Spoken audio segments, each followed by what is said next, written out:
வணக்கம். ஏஎல்பி ஜோதிட அறிமுக வகுப்புக்கு உங்களை வரவேற்கிறோம்.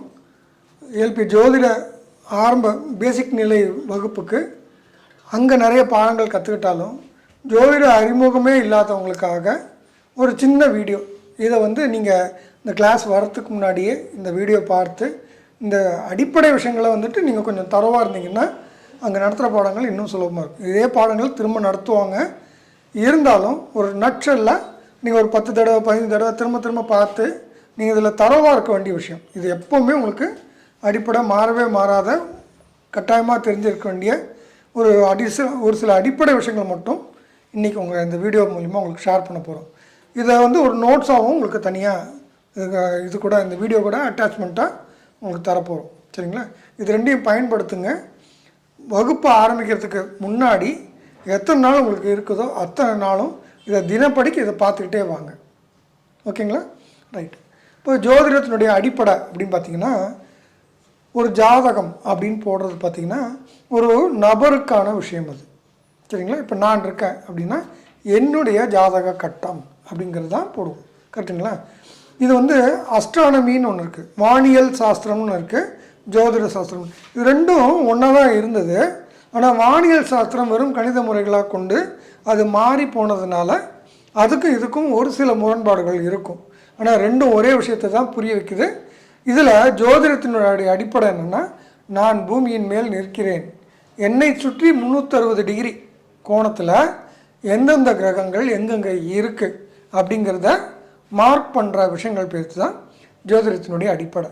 அப்போ அந்த கோணத்தில் இருக்கிறது 360 டிகிரியை வட்டமாக போடலை, இங்கே ஒரு சதுர கட்டம் போட்டு போடுறாங்க. இவ்வளோ விஷயங்கள் புரிஞ்சுக்கிட்டால் போதும். சரிங்களா? ரைட். அதுக்கு ஒவ்வொரு இடத்துக்கும் ஒரு ஆரம்ப புள்ளின்னு இருக்கணும். 360 டிகிரி எங்கே ஆரம்பிக்குது எங்கே முடியுது, இது ஒரு இடம் தெரிஞ்சாகணும் பாருங்கள். அந்த மாதிரி ஆரம்பித்து அதுக்கு பெயர்கள் வச்சுருக்காங்க. இது வானியல் சாஸ்திரத்துலேயும் இந்த மாதிரி பெயர்கள் இருக்குது, ஜோதிட சாஸ்திரத்துலேயும் இந்த மாதிரி பெயர்கள் இருக்குது. இந்த 360 டிகிரி வட்டத்தை 12 பங்குகளாக பிரிச்சிருக்காங்க. சரிங்களா? அந்த 12 பங்குகளுக்கும் பெயர்கள் உண்டு. அந்த பெயர்களை நிலையானது. ஜோதிடத்தின் ஒரு சில அடிப்படை டெர்மினாலஜி, அந்த பெயர்கள் ஒரு ஆதிபத்தியம்னு சொல்லுவோம், இல்லைங்களா, அதிபதின்னு சொல்லுவோம், காரகத்துவம்னு சொல்லுவோம். இந்த மாதிரி வார்த்தைகள் நமக்கு புதிதாக இருக்கிறனாலேயே பயந்துட வேண்டாம்.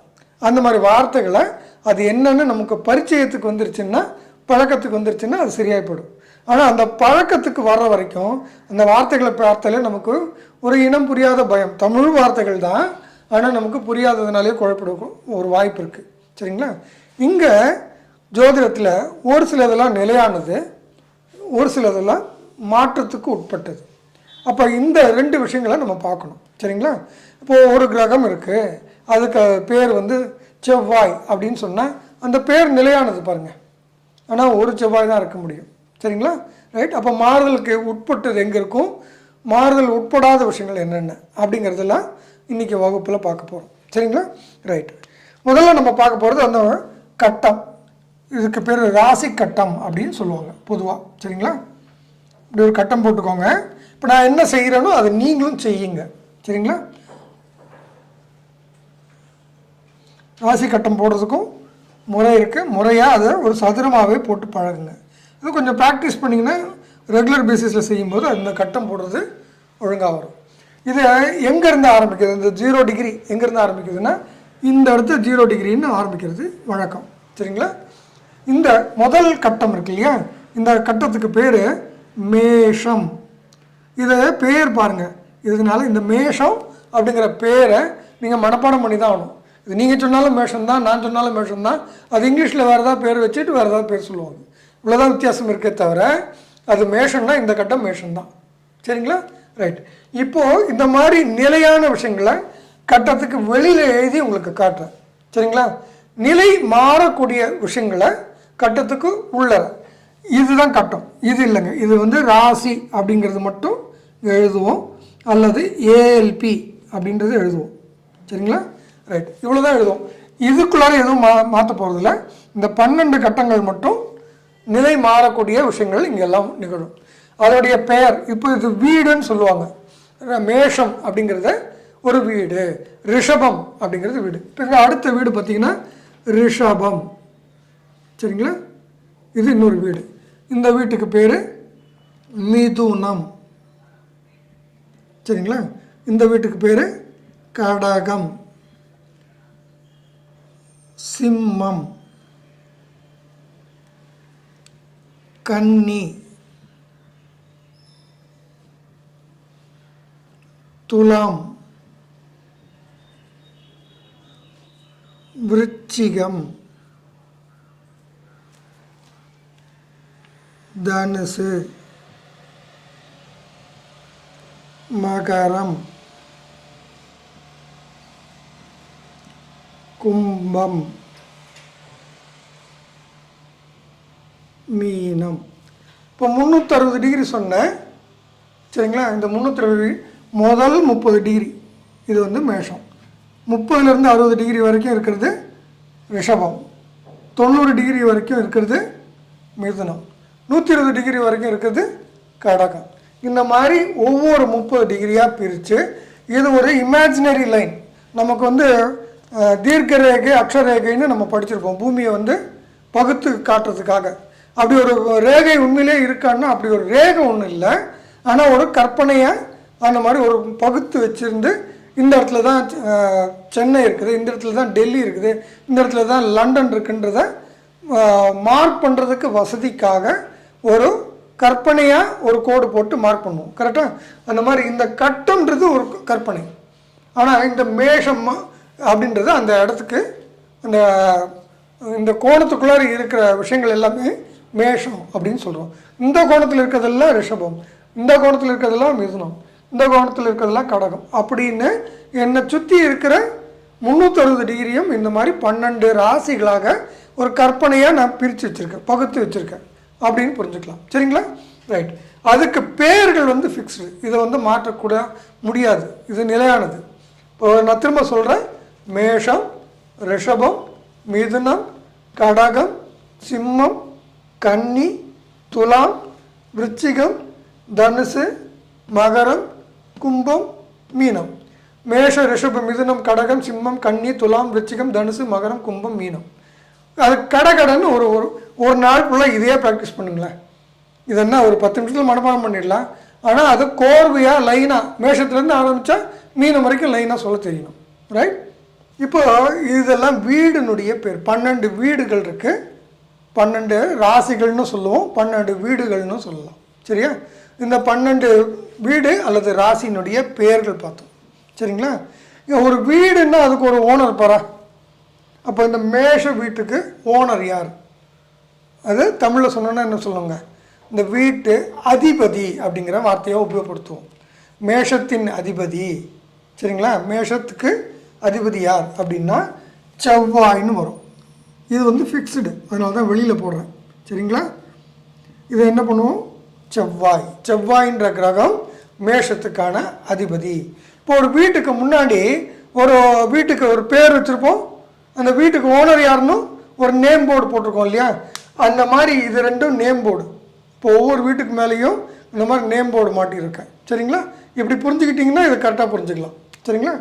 மேஷம் வீட்டு பேர், மேஷத்தினுடைய அதிபதி செவ்வாய். ரிஷபம், ரிஷபத்தினுடைய அதிபதி சுக்கிரன். சுக்கிரன். சரிங்களா? மிதுனத்தினுடைய அதிபதி புதன். சரிங்களா? கடகத்தின் அதிபதி சந்திரன். சிம்மத்தினுடைய அதிபதி சூரியன். கன்னியினுடைய அதிபதி திரும்ப புதன். சரிங்களா? துலாத்தினுடைய அதிபதி திரும்ப சுக்கிரன். விருச்சிகத்தினுடைய அதிபதி திரும்ப செவ்வாய். தனுசனுடைய அதிபதி குரு. மகரத்தினுடைய அதிபதி சனி. கும்பத்தினுடைய அதிபதி சனி. மீனத்தினுடைய அதிபதி திரும்ப குரு. சரிங்களா? அப்போது 12 ராசிகள் இருக்குது. இங்கே வந்து 7 கிரகங்களுடைய பெயர்களை நம்ம கொடுத்துருக்கோம். 7 பேர் தான் ஓனர். இந்த 12 ராசிகளுக்கு 12 வீடுகளுக்கு 7 பேர் ஓனர், 7 பேர் அதிபதிகள். சரிங்களா? அப்போது மேஷத்துக்கு அதிபதி செவ்வாய். அதுக்கு நேர் கீழே இருக்கிற விருச்சிகத்துக்கும் அதிபதி செவ்வாய். இது ஞாபகத்துக்கலாம் இல்லையா? ரொம்ப ஈஸி. மேஷத்துக்கு அதிபதி செவ்வாய், நேர்கீழே விருச்சிகம் இருக்குது, விருச்சிகத்துக்கு அதிபதி செவ்வாய். அடுத்தது பார்த்திங்கன்னா ரிஷபம், ரிஷபத்துக்கு அதிபதி சுக்கிரன், அதுக்கு நேர்கீழே துலாம் இருக்குது, துலாத்துக்கு அதிபதியும் சுக்கிரன். இது ஞாபகத்துக்குள்ள ஈஸி தானே. அதே மாதிரி பாருங்கள், மிதுனத்துக்கு அதிபதி புதன், அதுக்கு நேர்கீழே கனியினுடைய அதிபதியும் புதன். சரிங்களா? இப்போ இவங்க இந்த 3 வீடும் பார்த்தோம். அதே மாதிரி மீனத்துக்கு அதிபதி குரு, அதுக்கு நேர்கீழே தனுசனுடைய அதிபதியும் குரு. சரிங்களா? இங்கே பார்த்தீங்கன்னா கடகத்துக்கு அதிபதி சந்திரன். இந்த சந்திரனுக்கு ஒரு வீடு தான் இருக்குது, மற்ற எல்லாருக்கும் 2 வீடு, சூரியனுக்கும் சந்திரனுக்கும் மட்டும் ஒவ்வொரு வீடுகள் தான் இருக்குது. சரிங்களா? இப்போ கடகத்துக்கு அதிபதி சந்திரன், சிம்மத்துக்கு அதிபதி சூரியன். கடகத்துக்கு அதிபதி சந்திரன், சிம்மத்துக்கு அதிபதி சூரியன். அதே மாதிரி பார்த்திங்கன்னா மகரத்துக்கும் கும்பத்துக்கும் அதிபதி வந்து சனி. அப்போது 7 கிரகங்கள் 12 ராசிகளுக்கு அதிபதிகளாக இருக்காங்க.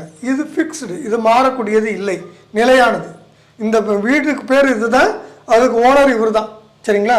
அவர் எங்கே இருக்கார்? இப்போ வந்து ஒருத்தர் இருக்கார், உங்கள் பேரே வச்சுக்கோங்களேன். உங்களுக்கு ஒரு வீடு வந்து சென்னையில் இருக்குது, ஆனால் நீங்கள் பெங்களூரில் இருக்கீங்க, வாய்ப்பு இருக்கு இல்லையா? அந்த மாதிரி. ஆனால் அந்த வீட்டுக்கு வாசலில் சண்முக விலாஸ் ஓனர் பேர், உங்கள் பேர் போட்டு ஒரு வீடு இருக்கும் இல்லையா? அந்த மாதிரி அந்த மேஷ விலாஸ், அதுக்கு அதிபதி செவ்வாய், அதனுடைய ஓனர் செவ்வாய் அப்படிங்கிறது இங்கே எழுதியிருக்கும். இது ஃபிக்ஸ்டு. கரெக்டுங்களா? இந்த ஆங்கிளுக்கு புரிஞ்சுக்கோங்க. ஓகே, இப்போது 12 ராசிகள் அதனுடைய அதிபதிகள் யாருன்னு பார்த்தோம். சரிங்களா? இப்போ அடுத்த ஒரு முக்கியமான ஒரு விஷயங்கள் பார்க்க போகிறோம். அது வந்து 27 நட்சத்திரங்கள். 27 நட்சத்திரங்கள். ஓகே, இப்போ நம்ம 27 நட்சத்திரங்களுடைய பேரையும், இது ஃபிக்ஸ்டு. சரிங்களா? அது எங்கே இருக்குதுன்னு அடுத்தது பார்க்கலாம். முதல்ல பேர்கள் மனப்பாடம் பண்ணால் தான் உங்களுக்கு உங்களுக்கு அடுத்த அடிப்படைக்கு நான் உங்களுக்கு நகர்த்த முடியும். சரிங்களா? இதை மனப்பாடம் பண்ணால் தான் அடுத்த பகுதி போக முடியும். ஓகே, இப்போ முதல் நட்சத்திரம் வந்து அசுவினி. இது வந்து 0 டிகிரியில் ஆரம்பிக்கிறது வந்து முதல்ல அஸ்வினி நடக்குது. நம்ம டிகிரி கணக்கை மறந்துடும். டிகிரின்றது ஒரு சிலருக்கு கணக்கு போடுற மாதிரி இருக்கும். இது கணக்கே போட போகிறதில்ல, உங்களுக்கு சுலபமாக புரிஞ்சுக்கும்படியாக நாங்கள் ஒரு சில விஷயங்களை நான் உங்களுக்கு சொல்லித்தரேன். ஸோ நமக்கு டிகிரி எப்போவுமே தேவைப்படலை. டிகிரி தேவைப்பட்டால் அது நமக்கு சாஃப்ட்வேர்லேயே வந்துட போகுது. அதனால் அதை பற்றி நீங்கள் கவலைப்பட வேண்டாம். சரிங்களா? உங்களுக்கு வேண்டியதெல்லாம் அந்த பேர்களானால் கட்டாயமாக தெரியணும். அதனால தான் இங்கே எழுதுகிறேன். சரிங்களா? முதல் நட்சத்திரம் பேர் அஸ்வினி, 2வது பேர் பரணி, 3வது கார்த்திகை, 4வது ரோகிணி, 5வது மிருகசீரிஷம், 6வது திருவாதிரை, 7வது புனர் பூசம், 8வது பூசம், 9வது ஆயில்யம். இந்த முதல்ல இந்த 9 பாருங்கள். அஸ்வினி பரணி கார்த்திகை, ரோகிணி மிருகசீரிஷம் திருவாதிரை, புனர்பூசம் பூசம் ஆயில்யம். சரியா? 3 படிங்க. அஸ்வினி பரணி கார்த்திகை, கார்த்திகை ரோகிணி மிருகசீரிஷம், மிருகசீரிஷம் திருவாதிரை, புனர்பூசம். சரி, தப்பாக சொல்லிட்டேன்னா? ஓகே, அஸ்வினி பரணி கார்த்திகை, ரோகிணி மிருகசீரிஷம் திருவாதிரை, புனர்பூசம் பூசம் ஆயில்யம். சரியா? இந்த 9 முதல்ல மனப்பாடம் பண்ணுங்கள். படிப்படியாக போனீங்கன்னா அது ஞாபகத்துக்கு வச்சுக்கிறதுக்கு ரொம்ப சுலபமாக இருக்கும். சரிங்களா? ரைட்டு. இப்போ இந்த 9 மனப்பாடம் பண்ணிட்டீங்களா? அடுத்தது போகலாமா? ரைட்டு. அடுத்தது பார்த்திங்கன்னா மகம், பூரம், உத்திரம், அஸ்தம், சித்திரை,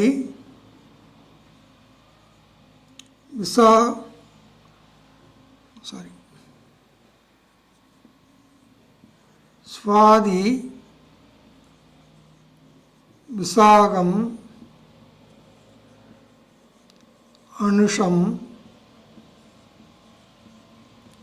கேட்டை. சரிங்களா? மகம், பூரம், உத்திரம், அஸ்தம், சித்திரை, சுவாதி, விசாகம், அனுஷம், கேட்டை. நான் திரும்ப சொல்கிறேன்.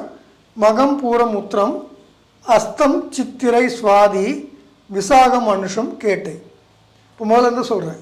அஸ்வினி பரணி கார்த்திகை, ரோகிணி மிருகசீரிஷம் திருவாதிரை, புனர்பூசம் பூசம் ஆயில்யம், மகம் பூரம் உத்திரம் அஸ்தம் சித்திரை சுவாதி விசாகம் அனுஷம் கேட்டை. சரிங்களா? இப்போது 18 நட்சத்திரம் ஆச்சு. இன்னொரு 9 சேர்த்தா 27 நட்சத்திரம் முடிஞ்சிடுது. இப்போ கேட்டையாச்சா? மூலம், பூராடம், உத்திராடம், திருவோணம், அவிட்டம், சதயம், பூரட்டாதி, உத்திரட்டாதி, ரேவதி. சரியா? அஸ்வினி பரணி கார்த்திகை, ரோகிணி மிருகசீரிஷம் திருவாதிரை, புனர்பூசம் பூசம் ஆயில்யம். 9 ஆச்சா? அடுத்தது மகம் பூரம் உத்திரம் அஸ்தம் சித்திரை சுவாதி விசாகம் அனுஷம் கேட்டை. அடுத்தது மூலம் பூராடம் உத்திராடம் திருவோணம் அவிட்டம் சதயம் பூரட்டாதி உத்திரட்டாதி ரேவதி. இந்த 27 மனப்பாடம் பண்ணணும். சரிங்களா? இந்த ஆர்டரில் பண்ணணும். ஆயில்யத்துக்கு அப்புறம் மகம் தான் படிக்கணும். இப்படி படிக்காதீங்க, இப்படியே படிங்க. இப்படி முதல்ல மனப்பாடம் பண்ணி முடிங்க. சரிங்களா? அப்போது இந்த ஆர்டரில் 27 லைனாக சொல்லணும். இப்போ நான் சொல்லி காட்டுறேன். அஸ்வினி பரணி கார்த்திகை, ரோகிணி மிருகசீரிஷம் திருவாதிரை, புனர்பூசம் பூசம் ஆயில்யம், மகம் பூரம் உத்திரம் அஸ்தம் சித்திரை சுவாதி விசாகம் அனுஷம் கேட்டை, மூலம் பூராடம் உத்திராடம் திருவோணம் அவிட்டம் சதயம் பூரட்டாதி உத்திரட்டாதி ரேவதி. சரிங்களா? அப்போ 27 ரைட்டுங்களா? 27 நட்சத்திரங்கள் கூட்டங்களின் பேர். அஸ்வினின்றது நீங்கள் அஸ்ட்ரானமிக்கலாக பார்த்தீங்கனாலும் வானியல் சாஸ்திரம் பிரகாரம் பார்த்தீங்கனாலும் அது ஒரு ஒரு நட்சத்திர கூட்டத்தினுடைய அடையாளம் இருக்காங்க. சரிங்களா? இது வானியலில் அஸ்வினிக்கான ஒரு இடம் இருக்குது. இந்த மாதிரி நட்சத்திர கூட்டங்களுக்கான பெயர்களை தான் இந்த மாதிரி வச்சுருக்காங்க. இப்போ இந்தியாவில் வந்துட்டு சென்னைன்னு ஒரு ஒரு சிட்டி இருக்குது, பெங்களூர்னு ஒரு சிட்டி இருக்குது, கோயம்புத்தூர்னு ஒரு சிட்டி இருக்குதுன்னு அந்த சிட்டி சொல்கிறோம் இல்லையா? அந்த சிட்டின்னா ஒரு இடம் இல்லை, அது நிறைய வீடுகளினுடைய ஒரு கூட்டம் இல்லையா? அது மாதிரி நிறைய நட்சத்திர கூட்டங்களுடைய ஒரு பேர் அது. இந்த மாதிரி எத்தனை கூட்டங்க? ஒரு நட்சத்திரம்னா ஒரு நட்சத்திரம் இல்லை, அது ஒரு நட்சத்திர கூட்டத்துக்கான ஒரு பெயர். இது 360 டிகிரியில் இந்த 27 நட்சத்திர கூட்டங்களுடைய பகுப்பை நம்ம 12 ராசிகளில் அடைக்கணும். இப்போது நமக்கு ஒரு கணிதம் இடிக்கும். 27 வகுத்தல் 12ன்னு போட்டால் வராது. கரெக்டாக? 27 வகுத்தல் 4ன்னா கணக்கு சரியாக வராது. கரெக்டாக? அதுக்காக என்ன பண்ணுறாங்க, 27 × 4 போட்டிங்கன்னா 108 வரும். சரிங்களா? இந்த ஒவ்வொரு நட்சத்திரத்துக்கும் 4 பகுப்பாக பிரிக்கிறாங்க. 4 பகுப்பை பாதம் அப்படின்றது இங்கே பழக்கம். சரிங்களா? 1 பாதம், 2 பாதம், 3 பாதம், 4ஆம் பாதம். முதல் பாதம், 2வது பாதம், 3வது பாதம், 4வது பாதம். அஸ்வினி 1ஆம் பாதம், அஸ்வினி 2ஆம் பாதம், அஸ்வினி 3ஆம் பாதம், அஸ்வினி 4ஆம் பாதம். இப்படி தான் சொல்லி பழக்கம். இந்த பழக்கத்துக்கு நீங்கள் புரிஞ்சுக்கணும். இது திடீர்னு இந்த வார்த்தைகள் கேட்டால் இது என்ன சொல்கிறாங்கன்னு புரியலன்னு சொல்லக்கூடாது. அதுக்காக இது சொல்கிறோம். சரிங்களா? அஸ்வினி 1ஆம் பாதம், 2ஆம் பாதம், 3ஆம் பாதம், 4ஆம் பாதம். ஓகேவா? அப்போது இந்த 108 வகுத்தல் 12 போட்டிங்கன்னா உங்களுக்கு சமமாக வகுக்கக்கூடிய ஒரு நம்பர் 9 வருது. அப்போது ஒரு ராசி கட்டத்தில் 9 பாதங்கள் உங்களுக்கு பிடிக்கும். ஒரு ராசி கட்டத்தில் 9 பாதங்கள் உங்களுக்கு பிடிக்கும். சரிங்களா? இப்போ அந்த ஒவ்வொரு ராசி கட்டத்துக்கும் வெளியில் இது ஃபிக்ஸ்டு, உள்ளே எழுதுறதுக்கு இடம் இருந்தாலும் ஃபிக்ஸ்டான விஷயங்களை வெளியில் எழுதணுன்றதுக்காக இங்கே எழுதுகிறேன். மேஷத்துக்கு அஸ்வினி 4, பரணி 4, கார்த்திகை நட்சத்திரத்தினுடைய முதல் பாதம், மொத்தம் 9 பாதம் இங்கே அடக்கிட்டோம். புரிஞ்சுதுங்களா? அப்போது கார்த்திகை 1 வரைக்கும் இங்கே முடிஞ்சிடுச்சுன்னா கார்த்திகை 2லேருந்து எங்கே ஆரம்பிக்குது? ரிஷபத்தில் ஆரம்பிக்குது. கார்த்திகை 2லேருந்து 4. சரிங்களா? ரோகிணி 1 to 4, மிருகசீரிஷம் இது 3, 4, 7, இன்னும் 1 and 2, இது 2 பாதம் தான் இங்கே இருக்குது. சரிங்களா? இந்த மாதிரி மிருகசீரிஷம் இங்கே 1, 2 முடிஞ்சிடுச்சு. அப்போது பாக்கி 3 and 4 இருக்குது. அதுக்கு அடுத்தது திருவாதிரை, அதனுடைய 1 to 4 பாதங்கள். அடுத்தது புனர்பூசம், அதனுடைய 1, 2, 3ஆம் பாதங்கள். இந்த பாதங்கள் எல்லாம் மிதுனத்தில் இருக்குன்னு புரிஞ்சுக்கணும். சரிங்களா? இது கட்டத்துக்குள்ளார எழுதலை, இதெல்லாம் ஃபிக்ஸ்டு. உங்களுக்கான சார்ட் போட்டு அனுப்பிச்சிருக்கோம். இந்த பிடிஎஃப் கொடுத்ததில் அது உள்ளே அடக்கி எழுதியிருக்காங்க. உள்ளே அடக்குனது இடம் பற்றாக்குறையும் அதை இந்த இடத்துல தான் இருக்குன்னு புரிஞ்சுக்கிறதுக்காக. சரிங்களா? ஆனால் இது ஃபிக்ஸ்டு, இது வேரியபிள் கிடையாது. என்றைக்குமே மிதுனத்தில் இந்த பாதங்கள் தான் இருக்கும், என்றைக்குமே மேஷத்தில் இந்த பாதங்கள் தான் இருக்கும். சரிங்களா? இந்த சார்ட் பாருங்கள், மேஷத்தில் என்னென்ன பாதங்கள் இருக்குன்னு கேட்டால் சொல்ல தெரியணும். திடீர்னு மகரத்தில் என்னென்ன பாதம் இருக்குன்னு கேட்டால் சொல்லணும். இப்போ நான் மகரத்தில் சொல்கிறேன், உத்திராடம் 2, 3, 4, திருவோணம் 1, 2, 3, 4, அவிட்டம் 1, 2, இப்படி டக்குன்னு சொல்ல தெரியணும். இதை நீங்கள் கொஞ்சம் மனப்பாடம் பண்ணி தான் ஆகணும். ஏன்னா இது ஃபிக்ஸ்டு பாருங்கள், எங்கே ஜோதிடம் படித்தாலும் இதுதான் அடிப்படை. அதை மனப்பாடம் பண்ணி தயாராவாங்க. சரிங்களா? இந்த பிடிஎஃப் யூஸ் பண்ணிக்கோங்க. கிளாஸ் ஆரம்பிக்கிறதுக்கு முன்னாடி, ஏன்னா கிளாஸில் வர்றவங்க ஒன்றுமே தெரியாமல் வர்றவங்களுக்காக தான் இந்த வீடியோ பண்ணி கொடுத்துருக்கோம். ஆனால் ஒரு சிலர் தெரிஞ்சவங்களும் வருவாங்க. அவங்க வேகமாக டக்கு டக்குன்னு சொல்கிறத பார்த்து நீங்கள் அதை கோப்பப் பண்ண முடியாமல் பயந்துடக்கூடாது அப்படிங்கிறதுக்காக இந்த வீடியோ உங்களுக்கு பண்ணி கொடுத்துருக்கோம். இதை சரியாக பயன்படுத்திக்கோங்க. ஒரு நாளைக்கு எத்தனை தடவை உங்களால் பார்க்க முடியுமோ திரும்ப திரும்ப பாருங்கள். பார்த்து இதை மனப்பாடம் பண்ணிக்கோங்க. கிளாஸில் வந்து கேட்டால் எனக்கு தெரியலன்னு சொல்லக்கூடாது. சரிங்களா? இது வந்து அடிப்படை. ரைட்டுங்களா? 9 நட்சத்திரங்கள், 9 கிரகங்கள், 12 ராசி கட்டங்கள், 27 நட்சத்திரங்கள், அதனுடைய 4 பாதங்களாக போட்டு 108 நட்சத்திர பாதங்கள். எந்தெந்த நட்சத்திர பாதம் எந்தெந்த வீட்டில் இருக்குது அப்படிங்கிறத உங்களுக்கு கொஞ்சம் மனப்பாடமாக இருந்தால் இந்த கிளாஸ்னுடைய புரிதல் வேறு லெவலில் ஃபாஸ்ட்டாக பிக்கப் பண்ணுறதுக்கு வசதியாக இருக்கும். இதே பாடம் திரும்பவும் நடத்துவோம். பட் அந்த பாடம் நடத்துறதுக்கு முன்னாடி நீங்கள் தயாராகிட்டீங்கன்னா அந்த பாடம் புரிதல் உங்களுக்கு வேறு லெவலில் இருக்கும். சரிங்களா? எப்படியும் நீங்கள் படிச்சிட போகிறீங்க. இந்த வீடியோவை அதிகமாக பயன்படுத்திக்கிட்டிங்கன்னா உங்களுக்கு யூஸ்ஃபுல்லாக இருக்கும். இது கூட ஒரு பிடிஎஃப் தரும். அக்ஷய லக்ன பദ്ധதி முறையில் அடிப்படை ஜோதிட அடிப்படைகளை என்னன்றதை பார்க்க போகிறோம். சரிங்களா? ரைட். அடுத்தது இந்த வீடுகளுக்கான பெயர்கள். சரிங்களா? இது வந்து இது ஃபிக்ஸ்டு பார்த்தோம். இப்போ வேரியபிள்னு ஒன்று இருக்குது. இந்த லக்னம் அப்படின்னு ஒன்று போடுவாங்க. ஒரு உதாரணத்துக்கு இப்போ நான் தனுஷில் லக்னம் அப்படின்னு போடுறோம். சரிங்களா? எங்கே லக்னம் போட்டிருக்கோ அங்கே 1ன்ற நம்பர் ஒர்க் ஆகும். இங்கேருந்து ஆரம்பித்து 1, 2, 3, 4, 5, 6, 7, 8, 9, 10, 11, 12. இது புரிஞ்சது இல்லையா? இப்போ இந்த லக்னம் வந்து இங்கே இல்லை அப்படின்னா இந்த நம்பர்ஸ் எல்லாம் திரும்ப வேரியபிளாக மாறிடுது. இது புரிஞ்சது இல்லைங்களா? இப்போ நான் வந்து உதாரணத்துக்கு மீனத்துலேருந்து போட்டு காட்ட போகிறேன். சரிங்களா? இப்போ இதுதான் மீனம். கரெக்டாக மேலே எழுதியிருக்கு. இந்த மீனத்தில் லக்னம் அப்படின்னு போட்டாச்சுன்னா 1, 2, 3, 4, 5, 6, 7, 8, 9, 10, 11, 12. எல்லா வீட்டுக்கும் வீட்டு பேர்னு ஒன்று இருக்குது, ஓனர்னு ஒன்று இருக்குது, டோர் நம்பர்னு ஒன்று இருக்குல்ல, அந்த மாதிரி புரிஞ்சுக்கோங்க. சரிங்களா? இந்த டோர் நம்பர் மட்டும் வேரியபிள். சரிங்களா? லக்னம் எங்கே போட்டிருக்கோ அங்கேருந்து கவுண்ட் ஆகும்.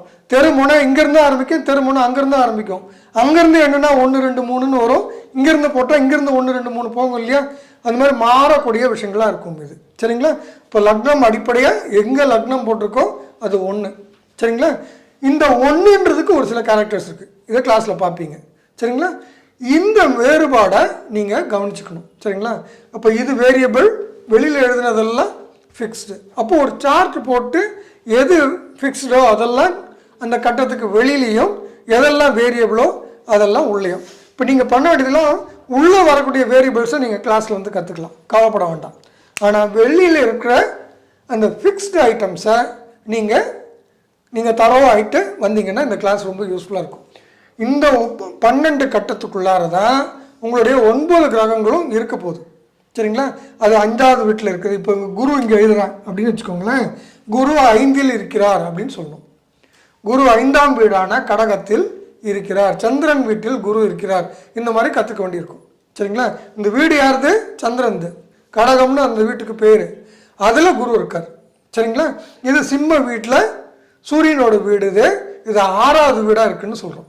இதுவே தனுசுலேருந்து எண்ணியிருந்தால் இது 9வது வீடாக வரும். ஸோ இதனால் வேரியபிள்னு சொன்னோம்.